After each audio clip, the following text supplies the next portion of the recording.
think I'm going to start by asking Yes. you a question. Oh, okay. Okay. So what is it that you like about sound healing? I like that I can just expand and release, and it doesn't necessarily have to be talking. Whereas, talk therapy, talk, that may move something, but sound exponentially moves something right away. And I feel that I can, and sometimes you don't even have to think, you just lay there and things are moving, but it's a different kind of movement. You feel different things in your body, you have different sensations, there's colors, sometimes images, and all that information comes to you to help you relax and maybe find the answer you're looking for. I feel like it gets the emotional level of what's going on with your body. It cuts through all of that mental chitter chatter and it gets down to what's really happening below the surface. And you don't have to keep mulling things over to release it from your body. The sound actually just allows that to happen while you're laying on the table. And so that's the aspect I like best about sound. I think the most surprising thing about sound healing is that it's so relaxing. You're not expecting to lay on the table and go into an altered state just from hearing sounds. That's something that is, I found surprising. What intrigued you about sound healing?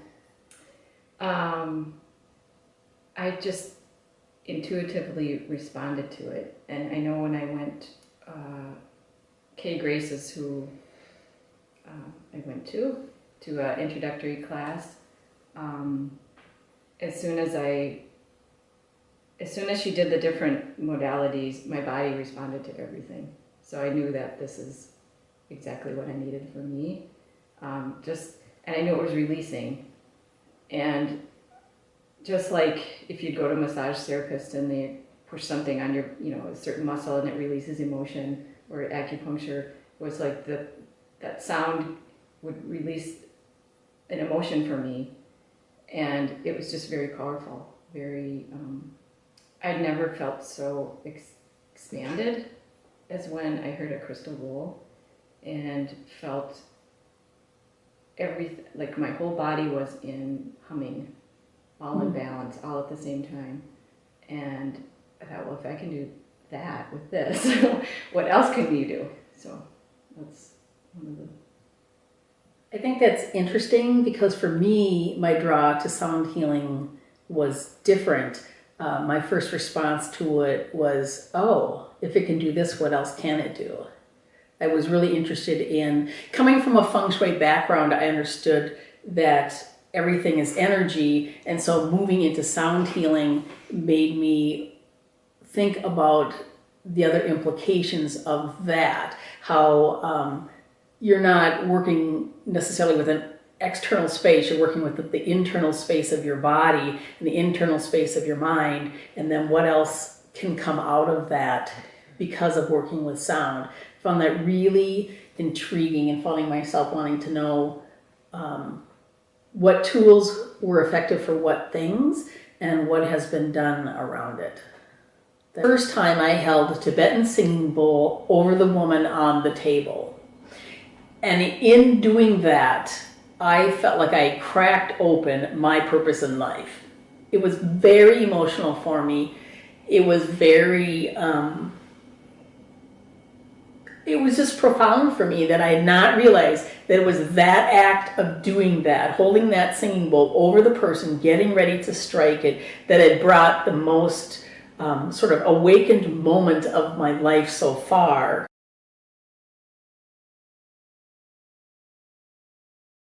I think that was the first time I ever really used my voice, and I went to tone into her heart area, and her whole jaw went, it was like quivering, shaking, and then I'd do it and I'd do it again, and then I thought, well, that's really curious. I don't know what that means.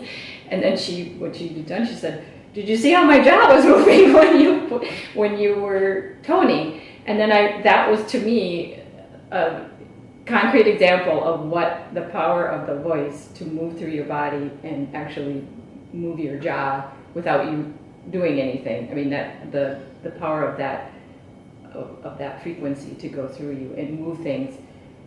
If just your voice can do that, that's Pretty powerful. Whether she's consciously aware of it or not, it's there, because I too have had an experience on the table where I was laying on the table, and normally I don't lay like this, but I was laying with my arms back, and she was toning into my arm, and it was literally moving on its own as she was toning.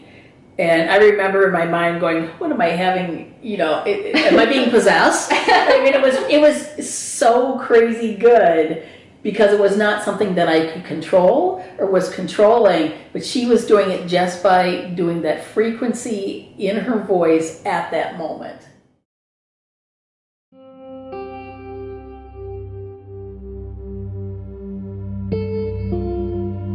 I also think it's important for people to realize that when you work with your own body, it can be surprising what comes up and what comes out.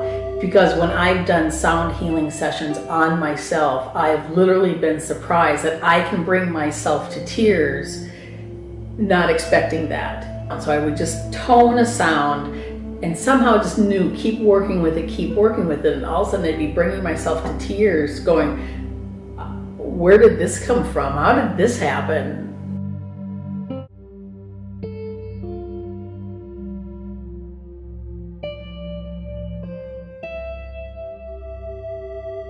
The thing I find interesting about the tools is I remember when I was signing up for the classes, they're broken down into different categories for the different weeks that we were going to be learning about them. And I remember immediately dismissing voice. I was just like, I'm not a singer, I don't care.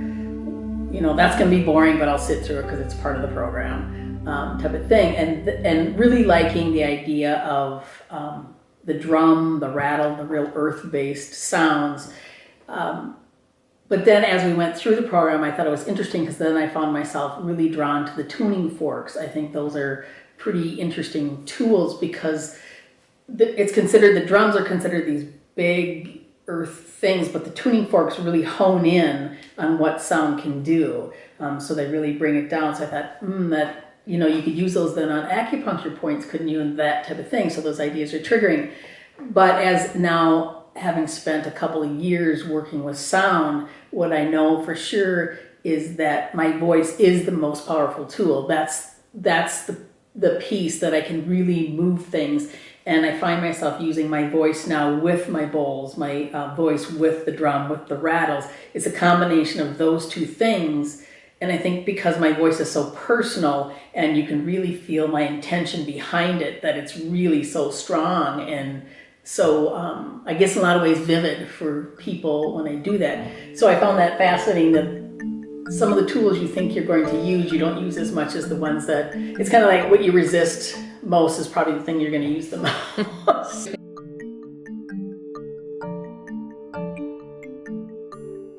It's all going to be nice sounds and everything will be pretty and floaty and all these things.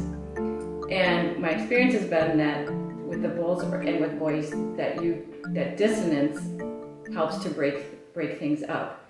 So when Susan and I have toned together, at first it can be real, you're not at the same tone, it's kind of, you're off, and it's kind of uncomfortable, but it's moving energy. And then when we start, then there's at this moment we come together at the same note, and it's really powerful. And then we move together. It's like we know which way to go, and it keeps moving the energy and breaking things how they need to be broken up.